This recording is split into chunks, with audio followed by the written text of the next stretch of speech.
Super Bowl Sunday, the 60th Super Bowl, Americans will consume 1.48 billion chicken wings, 12 to 14 million pizzas, and advertisers will spend $8 to $10 million per 30-second commercial.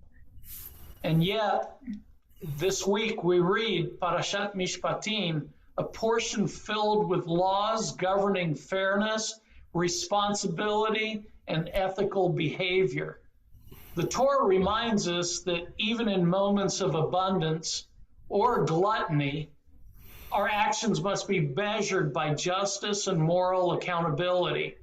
Mishpatim teaches that ethical conduct is not only about our grand gestures, but about how we balance desire with law, consumption with responsibility, and personal gratification with communal well-being. So I'm joined here, as every Sunday, with my co-host Sam Ben Diane. Sam, welcome. Hope you had a great week. Yeah, Shavua Tov. That's a lot of pizzas.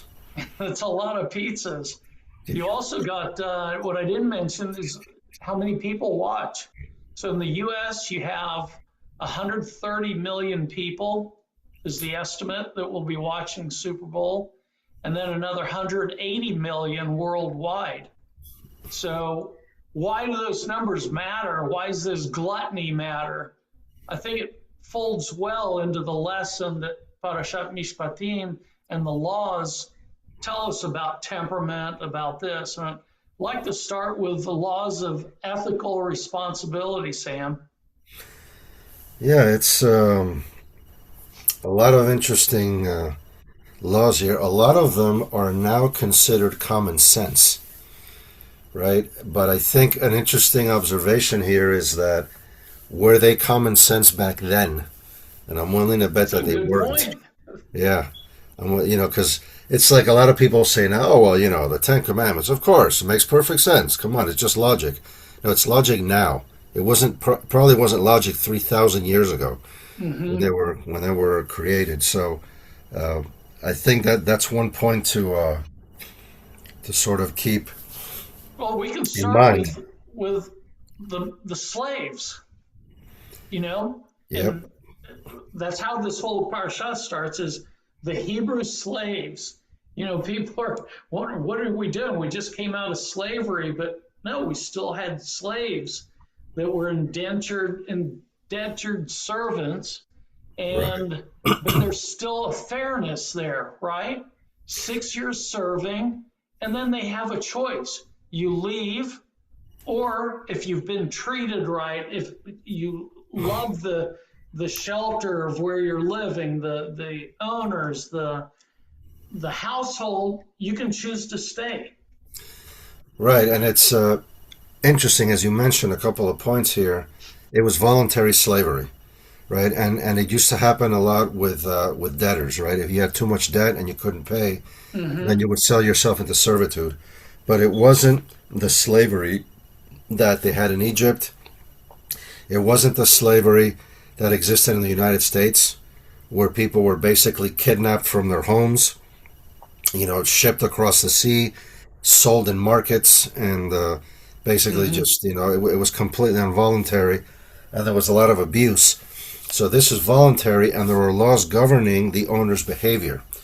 But now what's interesting here is later on in the parasha, uh, it does treat slaves like property in a couple of cases when they talk about if they're struck by an owner, and things like that. And so the interesting thing here is that if someone wants to be a slave, he can be, but there is a cost to that. You do lose your freedom, right? But it is possible to choose to not be free, to choose to lose your freedom, and to Why do choose you to be think that treated like is? property. Why do you think that choice, and let's open this up to our live audience as well. Why is that choice? If you decide to continue being an indentured servant, why do you lose your freedom? Anybody? Well, because your time is no longer yours. Your First what? of all, the big premise is that we have been made at the image of God. Therefore, we should be a slave to God, not to human being. That is why there was this procedure whereby the slave's ear was cut with an awl and he was attached to the house. He had become an object by refusing to be serving God. Do you think it's a lack of self-respect? I believe it was the fact that being made at the image of God, we should be free of all those fetters. Right. And So, by accepting those fetters by a human being, from one human being to another, we diminished our divinity. Very good. We have Emilio has a comment or a question. This makes me think about the parsha from last week where we talked about escaping Egypt, right? It was a tough journey.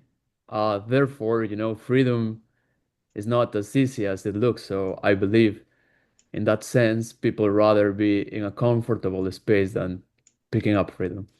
absolutely. Excellent. Absolutely. We Excellent. see And it great today. analogy. We see it today, right? Even in the United States, which is the bastion of freedom, there is large percentages of the population who want the government to take care of them, right? And what happens is whenever you do this, you lose your freedom, right? When you take, if you have your own business, you have a higher level of freedom. If you accept a job with another company, you lose a certain level of freedom, right? And it keeps going more and more. It's like a sliding scale until eventually you get to slavery, and where you actually lose part of your freedom. And so the thing here is that freedom of choice is one of the principles of the universe. So you can choose to do bad things. You can choose to ignore Hashem even. He gave us all that power. Right? We can look at nature and everything and we can say, no, God doesn't exist. Right? We can actually say that. And so we can choose to give up our own freedom. We can choose all kinds of bad things. Emilio, what's your rebuttal on that? I think the beauty of the States is it's I can't recall it correctly, but it's the land of the brave and the free. Is that how it is? Land of the free and the home of the brave. So, Yeah. Because right, the two things go together. Love that. Right. Yeah. Rafa, you had a comment? Yeah, I just to clarify something halachically. Yes. Rambam says that even though the pasuk implies that he gives up his freedom forever, it's until the Yovel. Say that again? It's until the Jubilee year. Okay. So he doesn't get up forever. It's just until whenever the nearest Jubilee year is, You mean when the slave decides to stay at the house? Yes. That's an interesting point. It actually says forever, but true. That's interesting. 50 years, yeah. Torah, about Avadim, slaves. There's something else here that I find interesting, which we talked about here in Sephardic a couple of years ago, and our friend Avsalom said something that I never forgot. And when I came here to the States, and I saw men wearing earrings, I was revolted by this. I felt a deep disgust to it, and I didn't know why. I just thought it was disgusting, right? For whatever, I couldn't explain it. And of course, for those who don't know, my father's Moroccan. Avsalom is also Moroccan, and he mentioned that in Morocco, to this day, or until very recently, only slaves wore earrings. And we see this in the parasha, where you pierce somebody's ear, and over here people do it willingly, right, as a like some kind of an ornament. True. Oh yeah. There was actually, we call them al-kharsi. which means a very pejorative term, meaning that he has a ring. Yeah. Oh, I mean, I also find it interesting that the pasuk is right next to, whether or not he was married after he became a servant, because you imagine that in that time, if you're a servant and you get married, you start to have a family within that time. It's a long time to start growing your family. You might choose to want to stay with your family in case you're forced to move somewhere far away. And you would think, okay, that's if it's your family ties, familial ties, that might want to, that might want to be inclined to, staying under someone's servitude. That's right. Yeah, Amelia, yeah. Amelia, you don't have to raise your hand. Just jump in there, Jump please. Actually, I was thinking about the Halakha law, and then I thought about Tikkun Olam, right? Repairing the world through social justice. And I think thus the slaves get rights of freedom after 6 years because of what the Israelites went through. I think that's also why they're trying to repair the world, right? Yeah. Yeah, it's interesting. I'm sorry. Go on, Sam. No, that's an interesting point. I think what he's saying is that before the people of Israel became a people, for some reason they had to be enslaved, and they had to go through that experience before becoming a people. And this is interesting because, and the Torah constantly reminds us of it, right? You were strangers in Egypt. You were slaves in Egypt. Remember that? Don't mistreat strangers. Don't mistreat, things like that. And so it seems like we needed some kind of a humility lesson before going out and attempting to teach the world, because that is our mission. Correct. Don't all of us need that from time to time, right? Yeah, I need it like at least once a day. All of us. What? Oh, Joan. Joan? Did I pronounce it right? That's good enough. That's good enough. I'm trying. No, that's good enough. Thank you. Wow. Thank you, Nathaniel. It's okay. But one thing that about this topic about slavery and how we view it in this like metaphorical sense of the contrast of it with freedom and in this topic that we're speaking. One thing that caught my attention is like if you read the early Greeks or other cultures, really ancient cultures like that, they put such an importance on like this notion that you are a slave to your destiny, to the gods, to external forces like this. And right here, like on this whole story of Exodus, and we see how there is this like constant effort to break this mentality, to search for freedom, to search for responsibility, to search for this. And I think it sets like Jewish culture so apart from these other cultures. Like it's a really big contrast. It's not like, oh, it's slightly different. No. Right. It's and I think from Ours is built around life, looking for the future, the present. It's a positive, optimistic. Yeah, and from the very beginning of the Torah, from Genesis, it actually says that Hashem gave the world into man's hands so he could dominate it, so he could have dominion over the world. And so from the very beginning, there's this notion that man is created in the image of Hashem and that he dominates the world. And so he has to learn how to dominate it properly, right? And not abuse and all that. So yeah, a human being lowering himself to the level of slavery is sort of it's obviously allowed, right? But I don't think it's not recommended, but it's allowed. There are many cases where, a person, like somebody mentioned earlier, they could have a family. A person might have been a slave his whole life to pay off a debt, and now he's 70 years old, And what's he going to do? Go free? All of a sudden, he doesn't know what to do. He might decide, look, you know what? I don't have that many years left. I'm just going to stay. And so there could be a lot of circumstances.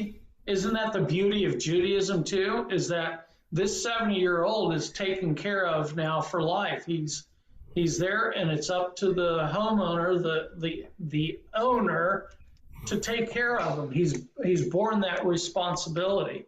I definitely agree with. The rabbi said something very beautiful.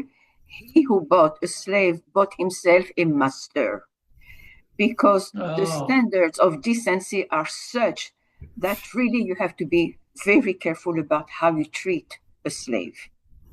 That's beautiful. I love that. How you treat a slave is how you treat God as well. How you relate to God. How you relate to God. Yes, thank you. Yes.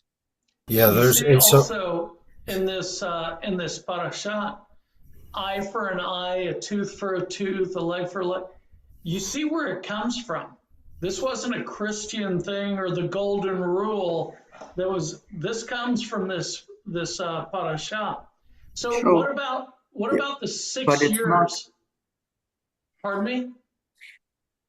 But we say an eye for an eye, a foot for a foot, and everything. But if my memory serves me right, it is not to be taken literally. There's a whole bunch of books around this on what an eye for an eye means and how you should be interpreted to restitutions. I think the opposite. I like to share that the eye for an eye comes from the eye for an eye comes from the Babylonian, the Hammurabi Code. So right, that was written like a long time ago. Correct. And basically, our people took that from the Babylonians as well, because we've been there, right? But it was literal, correct? It was in the Code of Hammurabi. In the Code of Hammurabi, it was like literally an eye for an eye. Yeah, I don't think that, if I remember right, again, Maimonides wrote a whole bunch of books around this, and I'm not going to say changed, but adjusted the interpretations of it. Yeah, there was a lot of interpretations in the rabbinic age. There was a lot of interpretations saying that this could be replaced by things like monetary compensation. It was always meant like this by the Torah. It was meant always because we have also, when an animal gores a human being, it is so many shekels. So it was meant as a compensation, not a literal application like it was in the Code of Hammurabi and like the Hittite applied it. There's a punishment and restitution. Correct. So if somebody dies, then it's just restitution. Correct. Other way around. If somebody's gored and dies, then there's restitution, and, for instance, in here, the ox is put to death, stoned to death. So there's both restitution and punishment. But then we see another example where if the injured party is bedridden, but then can get up and walk on his own on a staff or a cane or something, then it's only restitution. He's paid for his downtime. It's very, I love the law. Yeah, now to fire up some debate here, though, I've always had a problem. Here we go. I've always had a problem with monetary compensation here because, what if I'm a billionaire and I chop off somebody's hand, right? So hey, I'll just gets chopped off. Right, exactly. That's the thing. If your hand gets chopped off, or if you're just giving them some money, if you're a billionaire, what do you care, right? I'll chop 10 people's hands off, But if it's your hand, it's a completely different story. Right. So I see a big difference there, and there's a lot of controversy over this topic. We're talking about the slave, right? 6 years, and then he has the choice on the 7th year to be free. Mm-hmm. Where else do we have that in here? Who else is set free after 6 years? Anybody? In the land, I think you The can only land. Correct. That's right. up 6 years, and after Correct. 10 years you have to leave it by itself. That's right. Right, the Shemitah, yes. And then what or who after 6 days? Shabbat, Shabbat Shalom. Us, mankind. But it's interesting how it's worded here. It's not so much for ourselves as it is for our servant, for our ox, for our ass, in order to have a break and refresh. You know, it's funny. Here in the U.S., we have Saturday and Sunday as a weekend. In Israel, when I first went there, I was surprised. It's like, oh, only Saturday, only Shabbat. They start working again on Sunday.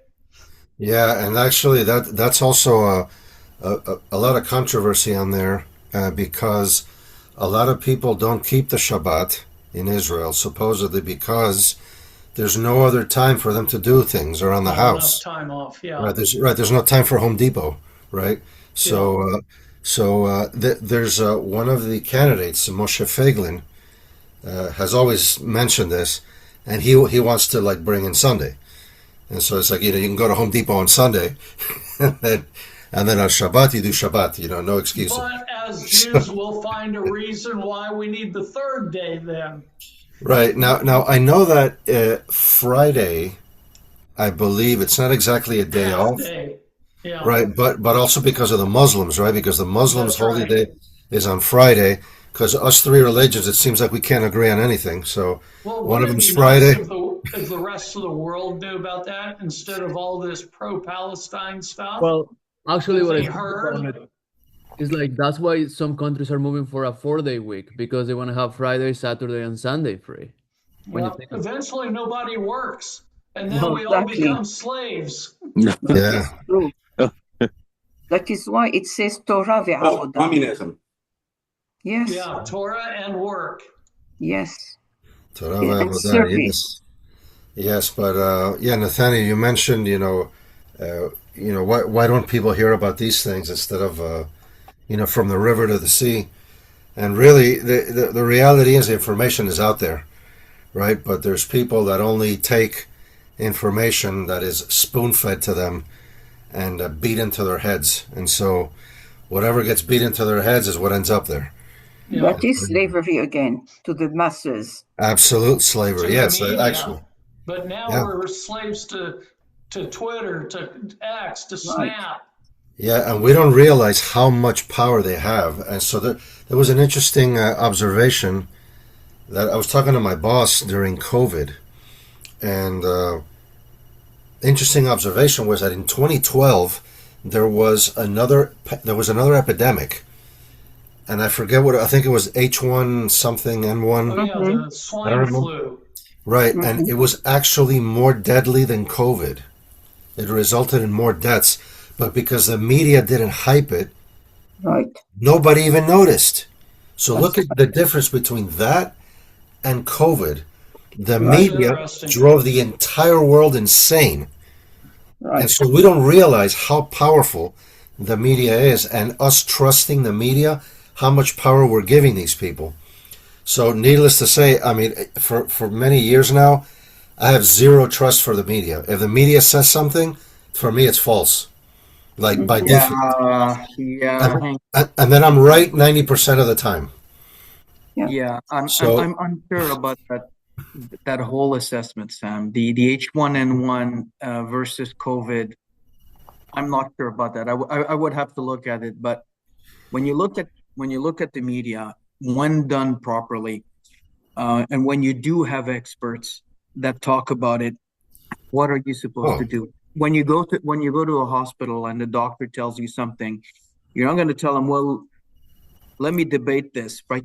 If as a society, when we build a house, take a dumb example, we're going to hire people that have the expertise, to lay the foundations, to build the house and all that. You're not going to try to do it yourself.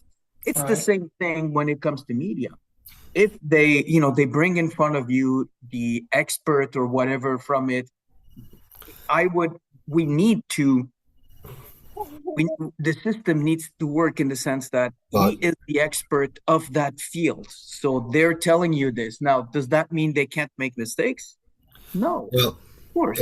not just making mistakes. You're assuming that what you say is right, but what you're assuming is that they're speaking the truth, right? That's right. And so, as we see last week, we spoke about this in the Ten Commandments. There are mechanisms that he puts in place to make sure that people speak the truth. Right? You cannot take God's name in vain, for example. You must swear by Hashem's name, and you cannot swear in vain. And so, when a society doesn't follow these things, and people start lying, then that's when people like me start saying, "I don't trust that." Yeah. Right? And that's really what I'm saying. Sammy, That is you're why. in Canada, and I can tell you in the U.S., probably about 20 years ago is when the media started having, mass media and the news started having an opinion. Once it has an I remember opinion, that. I remember then there's very a well. bias. Well, they comment the news. They don't report the news. When I was growing up, we used to That's what listen to changed. That's exactly, what made and them unbelievable or untrustworthy now. Right, that's how it started. But today, and here's another point of debate perhaps, but today I believe that the major, not all the outlets, but the major outlets don't report the news. They tell you what to think. Exactly. And first of all, the media now is in the hands of 6 corporations. So it is an echo chamber. Right. Right. Absolutely. So And that is why the strength and the beauty of the Torah is this repetition, Torah emet. It Emet. is the truth. This is so Absolutely. important. Shoftim, you will pursue justice and truth. Because Right. without it, there is, you lose trust in everything. Right. And here's another interesting point. The Torah, and it's not in today's parasha, but it says, tzedek tirdof, right? You shall pursue justice. In the Western world, we pursue due process, not Very justice. So Very if you've had due process, then we wash our hands. Hey, we gave you due process. There was no justice. Sorry. Doesn't work that way.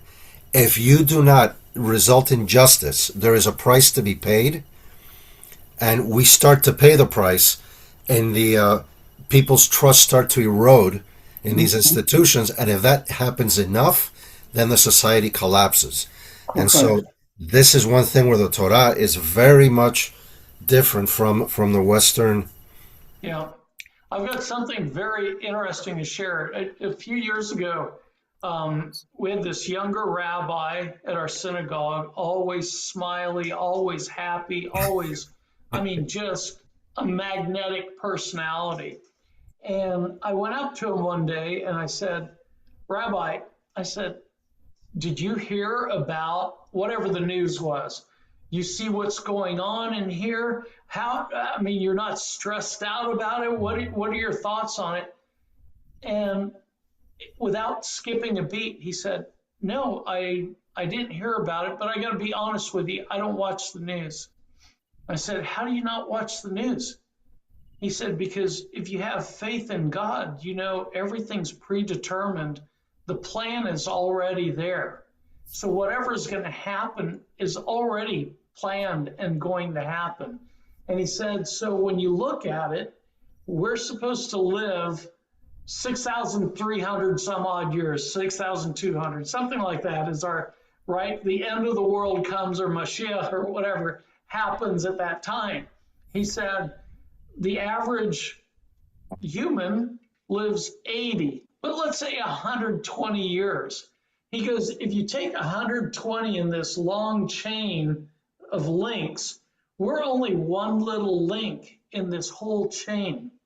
So why not work on making a difference to make that chain, that link stronger, not weaker? And he said, and that's the reason I don't watch the news, or I'm not bothered by it. Whatever happens, God's already planned that. So it's stayed with me to this day, and it's probably helped lower my blood pressure over the years, because I always revert back to that and I go, yeah, what are we doing? We're trying this whole bad media or whatever negative. It doesn't matter in the big picture. Stick with the Torah, with emet, with the consistency with the laws, do good to others, and you have a pretty good life that way. That is why, again, the genius of the Torah is here. Our rabbis instituted the 3 daily prayers to refocus us. It's amazing. In the morning, you wake up full of hope. If the day didn't go well, you go for mincha, where again you are going to sing and put your faith in God. And if still you have not had a good day, you have heartbeat. You are going to think, you are going to refocus. And then you have the Shema before you go to bed. Mm-hmm. God knew that we can be misled, and therefore we are always taught to regroup and to come back to the oneness of ourselves and in God. We always need that reset. Sam posted a note, law and justice are 2 different things. Can you explain that? I'm trying to compartmentalize it. I mean, yeah, go ahead. Sorry, I think he meant me. I wrote it. Yeah, Sammy, sorry. We have the same name, but you can give me your spin, Sam. I'm good. To me, it's a little bit what Sam said earlier. There's a process. Due process is what we call justice. But the law, the law is written in books or whatever, and then it's a matter of interpreting it. How do you interpret? Justice is the reward or the penalty. But that doesn't mean that justice is fair, if I can use that term. Right? Like we say an eye for an eye earlier, would you really cut somebody's hand if it's, if he does something wrong? What if the guy is skilled tradesman and he can't do his skill anymore? Obviously it has a much bigger impact to him than somebody else, right? So how do you assess what is rightfully owned to that person? So right, that's kind of like what I mean. So sometimes you may get justice, but it might what if might that not tradesman stole the medicine, the heart medicine of somebody, some old lady, and she passes away because of that? Yeah, small penalty then, right? Yeah, I think that the thing, and I never hear people saying this, which is why I'm going to say it. A lot of people talk about law and morality and justice, but we forget that the universe itself, the creation itself, is like a computer program. There's laws embedded into it. So true morality is not just some authoritarian figure you just spewing off whatever laws he feels like it. Mm-hmm. Right? The laws of true morality are in line with the creation, with the universe, which means that when you apply the laws, problems will be solved. Right? So if you got 2 people fighting and they go to court and you give them a just decision, both of them will walk away satisfied. Correct. That's the goal. Sam, if it doesn't, sorry. We have an attorney amongst our midst here. I'd love to hear Mia's opinion on this. If you want, Mia. I have to say that I think that this spiritual perspective is the one that should prevail, not necessarily what happens in the physical realm, but in the spiritual realm. And we can't really know what that is for anyone else. We struggle to know what it is for ourselves. I love that too. I like to add to what Sam was saying. The sages say, and I believe this is about a pasuk in Parashat Yitro, where it talks about how Moshe Rabbeinu, was judging day and night, and the sages, they inform us that day and night is like an idiom, and what they learn from it is that, just like what Sam was saying, that a true judge, one who gives forth a righteous judgment, is seen to be like a partner in creation. upholding, the universe, as it were, by giving laws that, that align with what Hashem had put forward.